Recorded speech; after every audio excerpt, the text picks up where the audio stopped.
الحمد لله نحمده ونستعينه ونستغفره ونؤمن به ونتوكل عليه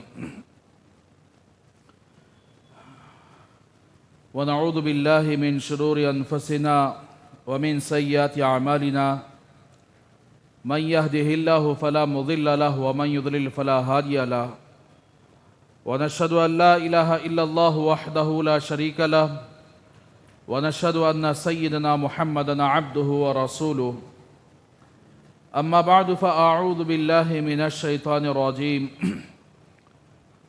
بسم الله الرحمن الرحيم إن الله يحب التوابين ويحب المتطهرين وقال تعالى لمسجد أسس على التقوى من أول يوم أحق أن تقوم فيه رجال يحبون أن يتطهروا والله يحب المطهرين صدق الله العظيم وقال النبي صلى الله عليه وسلم إن الله طيب يحب الطيب وقال النبي صلى الله عليه وسلم في موضع آخر الطهور شطر الإيمان وقال النبي صلى الله عليه وسلم في موضع آخر الطهارة نصف الإيمان أو كما قال صلى الله عليه وسلم اللهم صل على سيدنا محمد وعلى آل سيدنا محمد وبارك وسلم اللهم صل على سيدنا محمد وعلى آل سيدنا محمد وبارك وسلم اللهم صل على سيدنا محمد وعلى آل سيدنا محمد وبارك وسلم رب اشرح لي صدري ويسر لي أمري واحلل عقدة من لساني يفقهوا قولي محترم بھائیو، آج شام انشاءاللہ شعبان کا چاند نظر آنے والا ہے اور رمضان اور اس وقت صرف ایک مہینہ باقی رہ گیا، تو اسی لیے ہر مسلمان کو چاہیے رمضان آنے سے پہلے رمضان کی تیاری کر لے، اور رمضان تو یہ عبادت کا سیزن ہے جس میں بندہ جتنا اللہ تبارک و تعالیٰ کے قریب ہونا چاہتا ہے اتنی زیادہ عبادت کرنا ضروری ہے۔ بغیر عبادت کے اللہ کا قرب حاصل نہیں ہوتا۔ تو میرے بھائیوں، آج میں آپ کے سامنے ایک ایسے عنوان پر جو عام طور پر ممبر سے یہ عنوان بیان نہیں کیے جاتے، یا تو مدارس کے اندر اس کو پڑھایا جاتا ہے یا دعوت و تبلیغ میں مختصر طور پر اس کے مذاکرات ہوتے ہیں۔ اس کے علاوہ ہم سب کا تعلق اس چیز سے ہے جس کے بغیر نہ نماز ہے، جس کے بغیر انسان جنت میں بھی داخل نہیں ہو سکتا۔ وہ چیز ہے طہارت، پاکیزگی۔ طہارت اور پاکیزگی کے سلسلے میں مسلمان بڑے غافل ہیں، اور مسلمانوں میں عام طور پر زیادہ تر یہ بات دیکھی جا رہی ہے کہ یا تو مسجدوں سے دور ہیں، مسجدوں سے دور ہونے کا سبب اپنے کپڑوں کی ناپاکی بتلاتے ہیں یا خود کی ناپاکی بتلاتے ہیں۔ یہ دونوں چیزیں انسان کی زندگی کو تباہ و برباد کرنے والی ہیں۔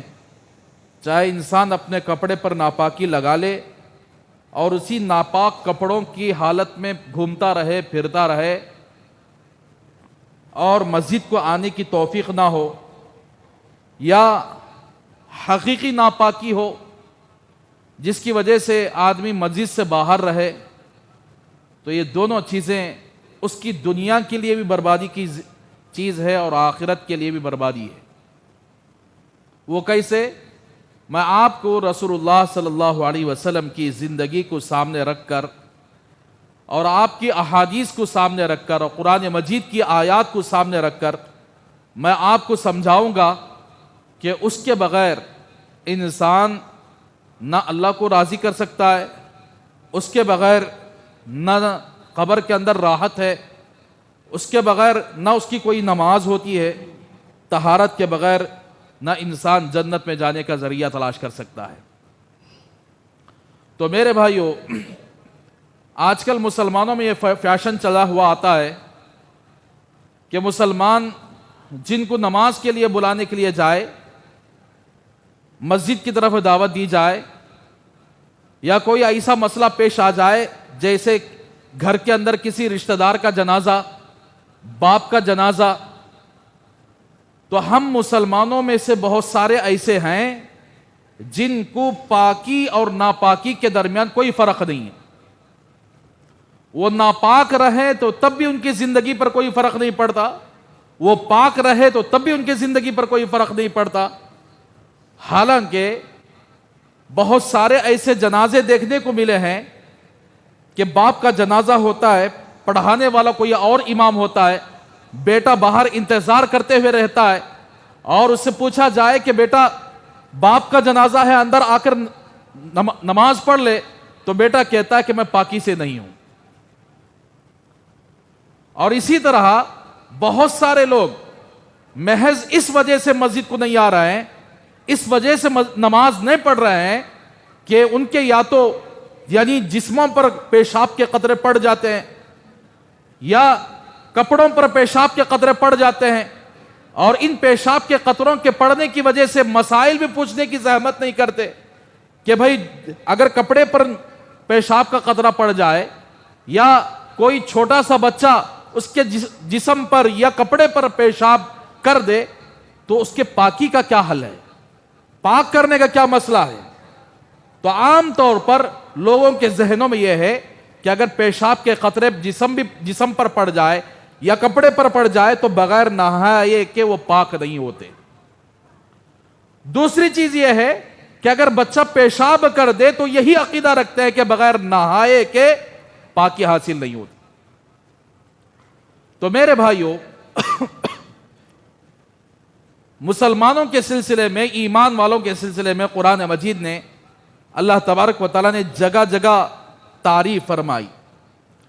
نمبر 1 سورہ بقرہ کے اندر اللہ فرماتے ہیں ان اللہ یحب التوابین و یحب المتطہرین، بے شک اللہ تبارک و تعالیٰ توبہ کرنے والوں کو اور پاک صاف رہنے والوں کو پسند فرماتے ہیں۔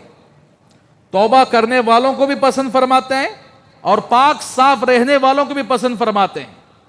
یہ عنوان اس لیے میں آپ کے سامنے رکھ رہا ہوں، اس لیے کہ آنے والا رمضان کم از کم ان باتوں کو سن کر مسلمان یعنی اپنی زندگی کو سدھارنے والے بن جائے، اپنی پاکیزگی کو آ کر کے پہنچنے والے بن جائے، تو کم از کم مسلمان رمضان کے اندر صحیح طریقے سے عبادت کرنے والے بن جائے۔ تو 2 چیزیں ہیں، ایک تو توبہ کرنے والے کو اللہ پسند فرماتے ہیں اور ایک پاک صاف رہنے والوں کو اللہ تبارک و تعالیٰ پسند فرماتے ہیں۔ دوسری جگہ اللہ تبارک و تعالیٰ فرماتے ہیں لَمَسْجِدٌ أُسِّسَ عَلَى التَّقْوَى مِنْ أَوَّلِ يَوْمٍ أَحَقُّ أَن تَقُومَ فِيهِ رِجَالٌ يُحِبُّونَ أَن يَتَطَهَّرُوا وَاللَّهُ يُحِبُّ الْمُطَّهِّرِينَ۔ نبی کریم صلی اللہ علیہ وسلم ایک مرتبہ غزوہ تبوک کا موقع تھا، آپ غزوہ تبوک کے لیے نکلے، جہاد کے لیے نکلے، تو مدینہ طیبہ کے اندر کچھ منافقین تھے، اللہ کے رسول صلی اللہ علیہ وسلم کو تکلیف دیتے تھے، پریشان کرتے تھے، اور سامنے تو مسلمان اسلام کو ظاہر کرتے تھے، اندر سے کافروں سے تعلق رکھ کے مسلمانوں کو پریشان کرتے تھے۔ تب انہوں نے یہ سوچا کہ مسلمانوں کو پریشان کرنے کے لیے کوئی ایک ایسی میٹنگ ہال ہونی چاہیے۔ اب میٹنگ ہال تو بنا نہیں سکتے، اللہ کے رسول صلی اللہ علیہ وسلم کو معلوم ہو جائے گا، صحابہ کو معلوم ہو جائے گا، تو ایسی صورت میں میٹنگ ہال بنا مسجد بنائیں گے، میٹنگ ہال بنائیں گے لیکن اس کا نام مسجد دیں گے۔ تو انہوں نے مسجد بنوائی اور اللہ کے رسول صلی اللہ علیہ وسلم کے سامنے ایک ڈھونگ مچائی کہ یا رسول اللہ ہم تو مسجد بنا لیے ہیں، آپ تشریف لائیں، 2 رکعت نماز پڑھا کے ہمیں آ کر کے برکت سے نوازے۔ تو اللہ کے رسول صلی اللہ علیہ وسلم نے فرمایا کہ میں جنگ تبوک کو جا رہا ہوں، واپس آؤں گا تو انشاءاللہ میں نماز پڑھوں گا اور دعا کروں گا۔ تو اسی لیے جب کوئی بندہ گھر بن دے، نیا گھر تعمیر کر لے، تو اس کو چاہیے کہ نماز سب سے پہلے گھر کے اندر پڑھے، خود نماز پڑھے اور دعا کرے۔ جس گھر کے اندر نماز پڑھی جاتی ہے اس گھر کے اندر شیطان نہیں آتا۔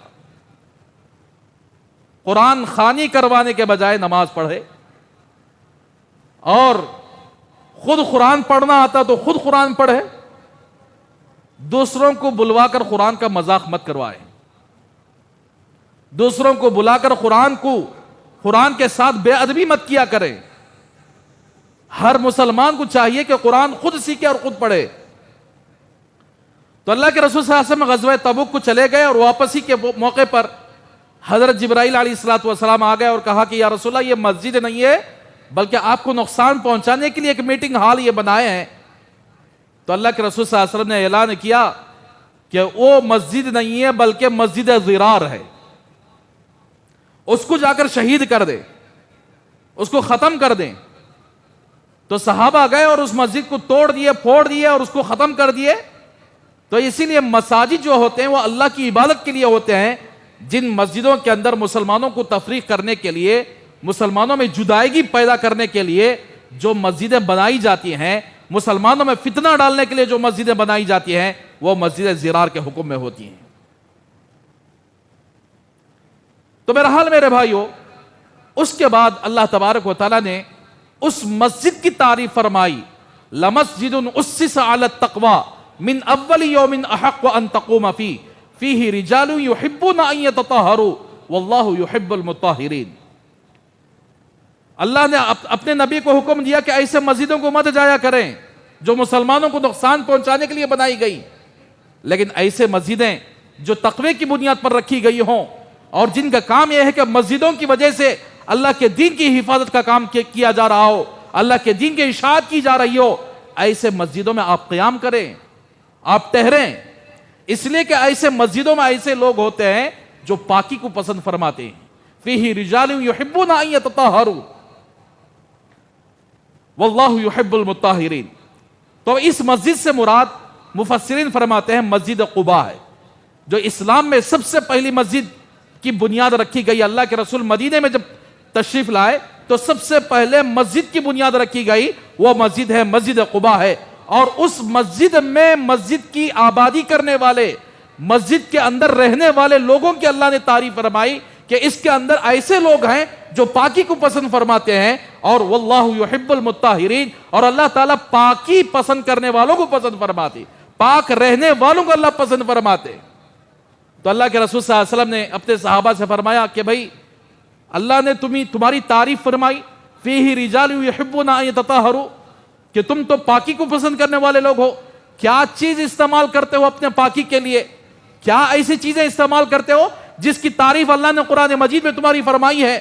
تو صحابہ نے عرض کیا یا رسول اللہ، ہم جب پیشاب کرتے ہیں یا پاخانہ کرتے ہیں تو پیشاب پاخانہ کے موقع پر 2 چیزیں استعمال کرتے ہیں، ایک مٹی کا ڈھیلا استعمال کرتے ہیں، ایک پانی استعمال کرتے ہیں۔ مٹی کا ڈھیلا استعمال کرنا، اس کے بعد پانی کا استعمال کرنا۔ تو اس سے اندازہ لگاؤ کہ صحابہ کتنے پاکیزہ تھے اور پاکیزی کو پسند فرماتے تھے۔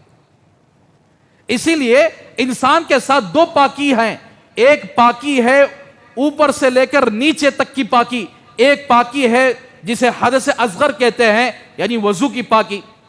پیشاب پاخانہ ہو جائے تو اس کا وضو ٹوٹ جاتا ہے، تو پھر وضو کر لینے سے وہ پاکی حاصل ہو جاتی ہے۔ لیکن جب آدمی، اس کا بھی اللہ کے رسول صلی اللہ علیہ وسلم نے بتایا، قرآن مجید میں اللہ تبارک و تعالیٰ نے اس کا پاکی کا طریقہ بتلایا۔ تو میرے بھائیو، یہ پاکی ایسی پاکی ہے کہ لوگ آج اس سے غافل ہیں۔ شادی ہو جاتی ہے لیکن غسل کرنے کا طریقہ معلوم نہیں، زندگیاں گزر جاتے ہیں، جوانی ختم ہو جاتی ہے، بڑھاپے میں داخل ہوتے ہیں، لیکن غسل کرنے کے بعد غسل کن چیزوں سے ادا ہوتا ہے؟ کون سی چیزیں ایسے ہیں جو انسان کو پاکی کا ذریعہ بنتے ہیں، مسلمان کو پاکی کا ذریعہ بنتے ہیں؟ یہ تک مسلمان کو معلوم نہیں ہے۔ پیشاب بھی ویسا ہی بیٹھتا ہے اور پاخانہ بھی ویسی طرح کرتا ہے۔ اب تو ایسے کپڑے ہمارے مسلمان پہن رہے ہیں کہ جینس پینٹ ٹائٹ فٹنگ، پیشاب بیٹھتا ہے تو خطرے ضرور اس کے پینٹ پر بیٹھ جاتے ہیں۔ اگر پینٹ پر نہیں بھی پڑے تو زپ چڑھانے کے بعد ایک دو قدم جانے کے بعد کم از کم کپڑے پر ایک دو خطرے آ کر کے ٹپک جاتے۔ تو میرے بھائیوں، یہ معمولی سمجھ کر لوگ استعمال کرتے ہیں، یہ معمولی سمجھ کر لوگ اگر اسے چھوڑ دیتے ہیں، کیا بھائی پیشاب کے خطرے پڑے تو کیا ہوتا؟ کیا بھی نہیں ہوتا۔ قبر کا عذاب پیشاب کے قطروں کی وجہ سے ہوتا ہے۔ اگر میں آپ کے سامنے سناؤں کہ قبر کا عذاب کیسے ہوتا ہے، کیا ہوتا ہے، یہاں تک کہ بہت ساری احادیث قبر کے عذاب کے سلسلے میں وارد ہوئی ہیں، اس سے پہلے میں آپ کے سامنے غسل کے بارے میں کچھ عرض کروں۔ میرے بھائیوں، غسل ایک ایسی چیز ہے جو اللہ تبارک و تعالیٰ نے ہم مسلمان کو عطا فرمائی ہے، کسی اور کو نہیں دیا۔ اور یہاں تک کہ کافر بھی آخر کیا ہے، ناپاک ہونے کے بعد غسل کرتے ہیں، یہودی بھی غسل کرتے ہیں، عیسائی بھی غسل کرتے ہیں، لیکن وہ سمندر بھر کر بھی پانی نہا لے وہ پاک نہیں ہوتے۔ لیکن مسلمان صرف غسل کر لیتا ہے۔ غسل کسے کہتے ہیں؟ دیکھیے، اگر شادی شدہ نہیں ہے، احتلام ہو جائے، تو ایسی صورت میں اس کے لیے غسل کے 3 فرائض ہیں اور 5 سنتیں ہیں۔ 3 فرائض کیا ہیں؟ اس کے بغیر اس کا غسل ہی نہیں ہوتا، وہ پاک ہی نہیں ہوتا۔ نمبر 1، کلی کرنا، منہ بھر کے پانی ڈال کر کلی کرنا، یہ فرض ہے۔ نمبر 2، ناک میں یہاں تک پانی چڑھا کر ناک صاف کرنا۔ نمبر 3، سر کے بال سے لے کر پاؤں کے تلے تک پانی ایسا بہانا ایک بال برابر بھی جگہ سوکھے نہ رہنے پائے، جہاں جہاں جسم کے اندر سوراخ ہے وہاں پر بھی پانی پہنچانا ضروری ہے۔ یہ 3 چیزیں کر لیا، کلی کر لیا، ناک میں پانی ڈال کر ناک صاف کر لیا، اور اوپر سے لے کر سر کے بال سے لے کر نیچے تک مکمل طور پر پانی بہا لیا، تو سمجھو کہ اس کا غسل ادا ہو جاتا ہے، وہ پاک ہو جاتا ہے۔ لیکن شادی ہو جاتی ہے، انہیں کیا کی پڑکن ہاتھی گتے نہ کرو۔ آج کل وہ بھی بچہ پیدا ہوتا ہے 40 دن کے بعد، وہ 40 دن بنا لی اسے، انہیں 10 دن میں پاک ہو جاتی ہے۔ 10 دن میں پاک ہونے کے بعد اس کے لیے نہانا ضروری ہے، نہانے کے بعد اسے نماز پڑھنا ضروری ہے۔ آج کل کی عورتیں اگر 40 دن تک نفاس کا خون آتا ہے، یہ نہیں ہے آج کل کی عورتوں میں اتنی طاقت نہیں ہے۔ ایک زمانہ تھا جو 40 دن لگا کر کے نفاس کا خون آتا تھا، نفاس کا خون 40 دن کی مقدار کو بیان کیا گیا شریعت کے اندر، لیکن اسے 40 دن بنا کو چھلا کر ڈالی۔ اسے جب تک چھلا نہیں ہوتا، 40 دن نہیں ہوتے، جب تک اسے پانی بھی نہیں نہانے دیتے، اسے نماز بھی نہیں پڑھنے دیتے، اسے ناپاک ہی سمجھتے رہتے ہیں، حالانکہ 10 دن کے اندر وہ عورت پاک ہو جاتی ہے۔ اسی طرح ماہواری جب عورتوں کو ہوتی ہے تو کوئی عورت 3 دن میں پاک ہو جاتی ہے، کوئی 5 دن میں پاک ہو جاتی ہے۔ جیسے ہی پاک ہو جاتی ہے تو فوراً اس کے لیے غسل کرنا ضروری ہے، فوراً اس کے لیے ناپاکی کو دور کرنا ضروری ہے۔ اگر نہیں کرتے ہیں تو اس کے آگے میں اس کے نقصانات بتاؤں گا کہ جو لوگ چاہے مرد ہو چاہے عورت ہو، ناپاکی کو ختم کر دیا، یعنی ناپاک ہونا ختم ہو گیا، پھر بھی غسل نہیں کر رہے ہیں، ناپاک ہو گئے، غسل کرنے کی ضرورت پڑ گئی، پھر بھی غسل نہیں کر رہے ہیں، اس کے لیے کیا وبال ہے، اس کے لیے کیا عذاب ہے، میں آگے آپ کے سامنے تذکرہ کروں گا۔ تو میرے بھائیوں، اسی لیے ہر آدمی کو چاہیے کہ غسل کا اہتمام کرے۔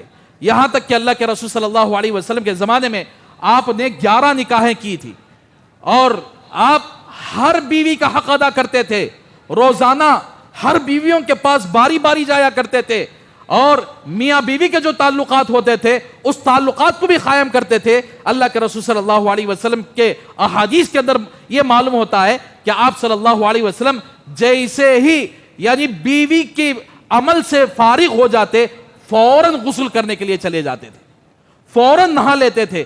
کبھی ایسا ہوتا ایک ہی رات میں پوری بیویوں کے پاس چلے جاتے تھے اور آخر میں غسل کرتے تھے. کبھی ایسا ہوتا کہ ایک رات ایک بیوی کے پاس, دوسری رات دوسری بیوی کے پاس. اس طرح جیسے ہی عمل سے فراغت ہو جاتے تو فوراً اللہ کے رسول صلی اللہ علیہ وسلم غسل کر لیتے تھے. غسل میں تاخیر کرنے کو پسند نہیں فرماتے تھے.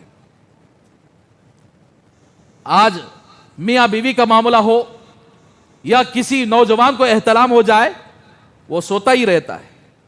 یہاں تک کہ نماز فجر چلی جاتی ہے, یہاں تک کہ عورتیں بھی ناپاک ہو جاتے ہیں, مرد بھی ناپاک ہو جاتے ہیں. نماز فرض چلی جاتی ہے اور عورت اٹھتی ہے اس وجہ سے کہ بچوں کو کیری تیار کرو. مرد اٹھتا ہے اس لیے کہ میں ہوٹل میں جا کر سیکرٹ مار کے پیپر پڑھوں, نماز کے لیے نہیں, اس کے لیے اٹھتا ہے. اور جیسے ہی اٹھتا ہے, بعض نوجوان تو ایسا فیشن, رات میں چڈی پلے کو سوتے, یہاں تک گڑکے دکھالے کو. شرم نہیں آتی؟ رات میں سونے کے لیے لنگی باندھنا چاہیے یا کوئی ایسا ڈھیلا ڈھالا لباس پہننا چاہیے. اب رات میں سوئے, کیا کہ گھر کے اندر بے شرم ہوئے تو پرواہ نہیں, گلیوں میں بھی بے شرم ہو کر پھرتے رہتے ہیں. وہ گاڑی لے کو, یہاں تک چڈی پہلے کو, بڑا فیشن. کئی کو بولو تو یہ انگریز کو دیکھے ہیں. انگریز جیسا زندگی گزارتا ہے, انگریز کیا کپڑے پہنتا ہے, انگریز چڈی پہنا تو انہیں بھی چڈی پہنتا, انگریز پینٹ پہنا تو انہیں بھی پینٹ پہنتا, انگریز داڑھی منڈایا تو انہیں بھی داڑھی منڈاتا, انگریز بال کو رنگ لگایا تو انہیں بھی رنگ لگاتا. اب یہ ناپاک ہوتا ہے, اسی چڈی کے اوپر آ کر کیا پورا گاؤں پھرنے کے لیے آ جاتا ہے, اسی چڈی کے اوپر آ کر کیا کھیلنے کے لیے بھی چلا جاتا ہے. کیا بھائی صبح صبح کھیلنے کے لیے گیا, کیا جی مسلمان ہے, تمہیں شرم نہیں آتی کیا؟ اتنا چڈی پہننے کو. ایک زمانہ ایسا تھا چھوٹے بچے بھی چڈی پہننے کو شرم محسوس کرتے تھے.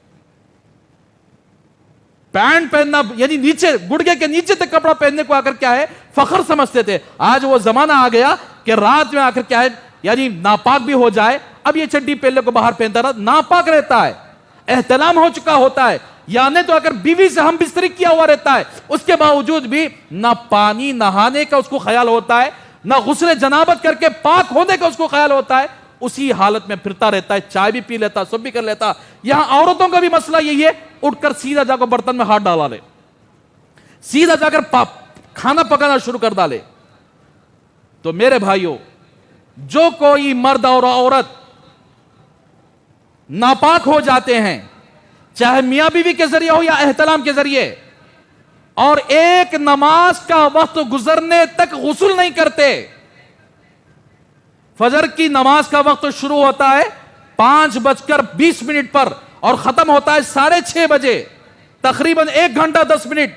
اس کے اندر غسل کر کے نہا کر پاکی حاصل نہیں کرتے, ناپاکی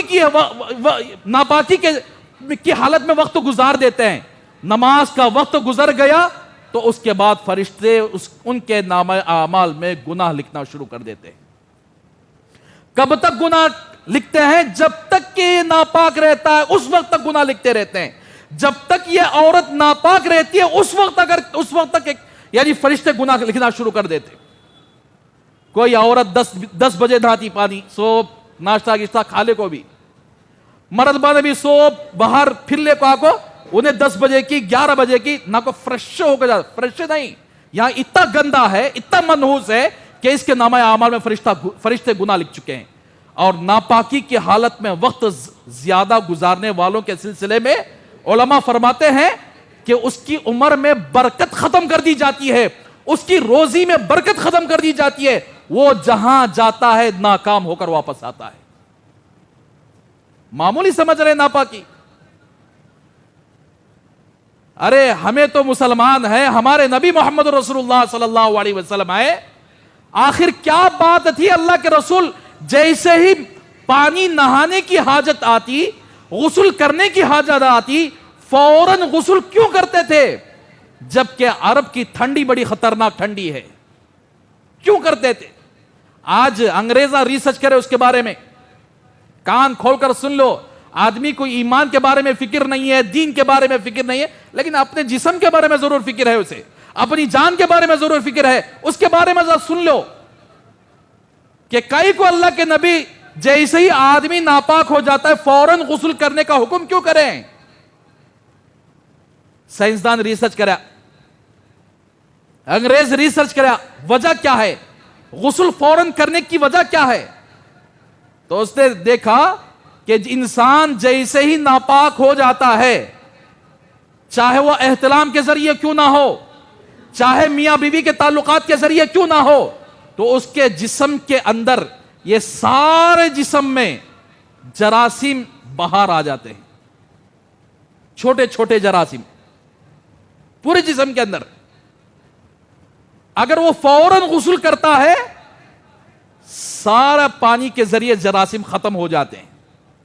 نہیں غسل نہیں کرا, جا کو عورت اگر پکانے کے لیے ہاتھ ڈالی, ناشتہ پکائی, غسل نہیں کری, انہیں چڈی پہلے کو پھرتا ہے, غسل نہیں کر رہا ہے, مسجد کو بھی اگر دیکھتا نہیں ہے, نہ نماز کی فکر ہے, تو وہ جو جراثیم تھے وہ جراثیم خود اس کے باڈی کے اندر چلے جاتے ہیں. باڈی کے اندر جانے کے بعد طرح طرح کی بیماریاں اس کے جسم کے اندر پیدا ہو جاتی. دیکھتے ہیں آج کتنی قسم قسم کی بیماریاں. تو میرے بھائیوں, یہ ریسرچ کر کے انگریز بتا رہا ہے کہ اللہ کے نبی جیسے ہی اگر کیا پانی نہانے کی ضرورت پڑ جاتی, غسل کرنے کی ضرورت پڑ جاتی, اللہ کے نبی کیوں نہا لیا کرتے تھے. ہمارے نبی کا ایک ایک عمل ہمارے لیے اگر کیا ہے, دنیا کے اندر بھی نجات کا ذریعہ ہے, آخرت کے اندر بھی نجات کا ذریعہ ہے. اب یہ بات بولے تو ابا کریکٹ بولی حضرت, اب فوراً نہا لینا. میرے بھائیو, یہ بات کی وجہ سے مت نہایا کرو, بلکہ اس وجہ سے نہایا کرو کہ اللہ کے رسول کا طریقہ ہے, اللہ کے نبی کی تعلیم ہے, اس وجہ سے نہایا کرو. انشاءاللہ اللہ تبارک و تعالیٰ ثواب بھی دیں گے. تو میرے بھائیو, جیسے ہی آدمی ناپاک ہو جاتا ہے تو فوراً پانی نہانے کی آکر کیا فکر کرے.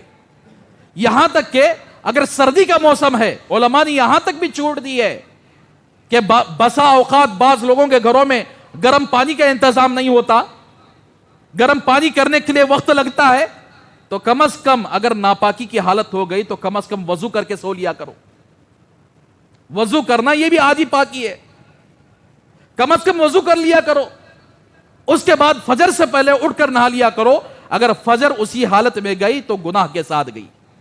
اور یہ گناہ کیسے گناہ معلوم, کل قیامت کے دن جو بندہ جان بوجھ کر فجر کی نماز کو چھوڑ دیتا ہے, تو کل قیامت کے دن اس کو اللہ تبارک و تعالی اپنے خاص ایسے جہنم میں ڈال کر جلائیں گے. خاص جو لوگ جان بوجھ کر نماز چھوڑ دیتے ہیں, اس کے لیے ایک خاص جگہ ہے جہنم کے اندر, اللہ وہاں ڈال کر ان کو جلائیں گے. تو میرے بھائیوں, اسی لیے جب بھی ضرورت پڑ جائے تو فوراً غسل کر لیا کرو. اور جو بندہ زیادہ ناپاک رہتا ہے, جادو, جنات, عاسب, سحر, یہ سب کے سب ناپاک آدمی پر فوراً اٹیک کر دیتے ہیں, فوراً اس کو قبضہ کر لیتے ہیں. دوسری چیز یہ ہے, یہ ایک تو میں اگر حدث اکبر کے سلسلے میں کہا کہ جو بندہ ناپاک ہو کر بھی اگر غسل نہیں کرتا, اس کے لیے دونوں دنیاوی اعتبار سے بھی نقصان ہے اور آخرت کے اعتبار سے بھی نقصان ہے. اب پیشاب کے بارے میں سن لو. بہت سارے لوگ مجھ سے سوال کرتے رہتے ہیں کہ پیشاب کا خطرہ یہاں پینٹ پر پڑ گیا, کیا نہانا ضروری ہے, کیا غسل کرنا ضروری ہے کیا. اور بعض عورتیں تو جن کے ہاں چھوٹے بچے دودھ پینے والے ہوتے ہیں, دودھ پلانے کے بہانے سے بچہ پیشاب کراتا ہے, اس لیے نماز نہیں پڑھ سکتی. میں بچہ پیشاب کراتا ہے اس لیے نماز نہیں پڑھ سک رہی ہوں. کیا صحابہ اور صحابیت کو بچے دیتے, کیا تم نہ اسپیشل اللہ دے رہا گیا بچے. یہ زمانہ تو یعنی ٹشوؤں کا زمانہ ہے, پیمپروں کا زمانہ ہے, وہ زمانہ وہ بھی نہیں. لیکن کسی صحابیہ کا, کسی صحابی کا نماز محض بچے کی وجہ سے چھوڑنا کہیں بھی نہیں ہے کہ بچہ آج رات ستایا, کپڑے پر پیشاب بیٹھ دیا, اس لیے میں نماز نہیں پڑھی. تو میرے بھائیوں, پیشاب انسان جتنا احتیاط کرے اس کے لیے قبر کے عذاب سے اتنی ہی حفاظت ہوگی. پیشاب سے حفاظت نہیں کیا, قبر کے اندر سب سے پہلے جس کام کی سزا دی جائے گی وہ پیشاب ہے. اس کی دلیل کیا ہے؟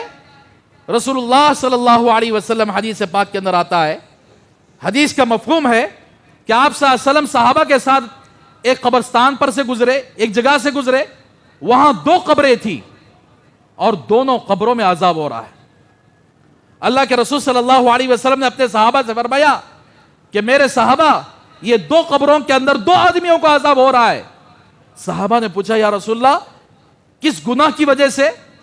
کیا ویسا گناہ کر دیے؟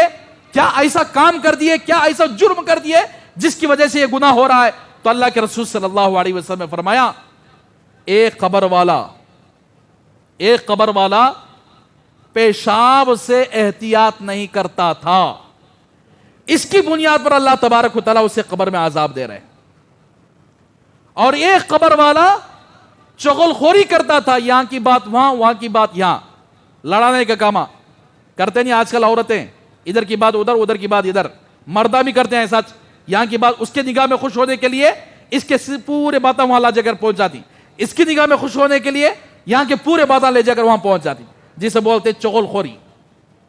تو اللہ کے رسول صلی اللہ علیہ وسلم نے فرمایا کہ یہ چغل خوری کرتا تھا، چغل خوری کی بنیاد پر اسے عذاب ہو رہا ہے، یہ پیشاب سے بے احتیاطی کرتا تھا۔ بعد میں صحابہ نے تحقیق کیا تو معلوم ہوا کہ یہ اپنے پیشاب کے بارے میں نہیں، یہ بکریاں چرانے والا آدمی تھا، بکریاں چراتا تھا، بکریاں پیشاب کر دیتی تھی، اس کے چھینٹیں اس کے کپڑوں پر آ کر پڑتی تھیں۔ بکریوں کے پیشاب کے چھینٹوں سے اپنے آپ کو نہیں بچایا تو قبر کے اندر عذاب ہے۔ اپنا پیشاب اس کے جسم پر لگ جائے، اس کے کپڑوں پر لگ جائے، کیسا عذاب ہوگا؟ میرے بھائیو آج دیکھو، کون دیکھے تو ٹائٹ فٹنگ میں ہے، مردہ بھی ویسے عورتاں بھی ویسے، پیشاب بیٹھنے کے بعد ایسا اٹھ کو آ جاتی ہیں گویا کہ یعنی ان کو پیشاب سے کوئی واسطہ ہی نہیں۔ باسا آج کل آ کر کیا ہے، بہت سارے شاپنگ مالوں میں بھی آ کر کیا ہے، کھڑے ہو کر بیٹھنے کا، کھڑے ہو کر پیشاب کرنے کا نظام ہے، بیٹھنے کا بھی نظم نہیں ہے۔ اب مسلمان وہاں کیا کر دیں، میں مسلمان ہوں نا بھائی، کم از کم حمام میں جا کر پیشاب کر لوں، باتھ روم میں جا کر پیشاب کر لوں، انہیں بھی وہاں کھڑے ہو کر مدتا۔ اب کھڑے ہو کر مودنے کی وجہ سے پورے کپڑوں پر اس کا پیشاب گر جاتا ہے، اور وہ اپنی قبر کو بھول گیا، اپنے حشر کو بھول گیا، اپنے اللہ کو بھول گیا، اب اسی ناپاک کپڑوں کے ساتھ وہ چلتا پھرتا ہے۔ میرے بھائیوں، ہم نے ایک کتاب پڑھاتی ہیں ہدایہ، اس کے اندر استبرا کر کوئی ایک لفظ ہے، استبرا کہتے ہیں یعنی نل پانی کھولے بولے تو پانی آنے کے بعد پھر نل کو بند کرے بولے تو 1-2 قطرے ٹپکتے چلتے ہیں، ایسا ویسا ہر انسان کے پیشاب کے قطرے پیشاب کے ختم ہونے کے بعد 1-2 قطرے ضرور آیا کرتے ہیں، اس 1-2 قطرے آنے تک کا انتظار کرنا چاہیے اور اپنے پیشاب کی نالی کو رگڑ کر اسے باہر نکالنا چاہیے۔ اگر نہیں نکالے تو ایسی صورت میں وہ کپڑوں پر لگنے کا اندیشہ ہے، پھر اسی حالت میں جا کر وضو بنائے۔ پیشاب 1 روپیے کے بلے سے زیادہ لگ گیا تو کپڑا بھی ناپاک،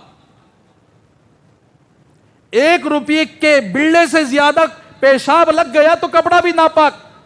اب انہیں گیا پیشاب کر دیا، سیدھا کو وضو کر رہا ہے، اب اس کے پیشاب کی نالی سے 1-2-3 قطرے چڑھ رہے ہیں، اب اسے پتا بھی نہیں، اسی حالت میں وضو کر رہا ہے اور آ کر نماز پڑھ رہا ہے، اور نہ اس کا وضو ہوا نہ اس کی نماز ہوئی۔ عبداللہ ابن مسعود رضی اللہ تعالیٰ عنہ فرماتے ہیں کہ ایک متقی آدمی کو قبر کے اندر عذاب ہو رہا تھا۔ اللہ کے رسول صلی اللہ علیہ وسلم کو اللہ تبارک و تعالیٰ چند ایسے عذابات دکھا دیتے ہیں، اور اللہ کے رسول اپنے صحابہ کو بتا دیے کہ کس کس بنیاد پر عذاب قبر کے اندر عذاب ہو رہا ہے۔ معمولی چیز نہیں میرے بھائیوں، صحابہ کرام رضی اللہ عنہم اجمعین قبر کے عذاب سے بڑا ڈرا کرتے تھے، روتے تھے قبر کے عذاب سے، اللہ کی پناہ مانگتے تھے، اللہ کے نبی بھی روتے تھے قبر کے عذاب سے۔ تو ہمیں تمہیں کوئی فکر نہیں قبر کا عذاب کیا چیز ہے۔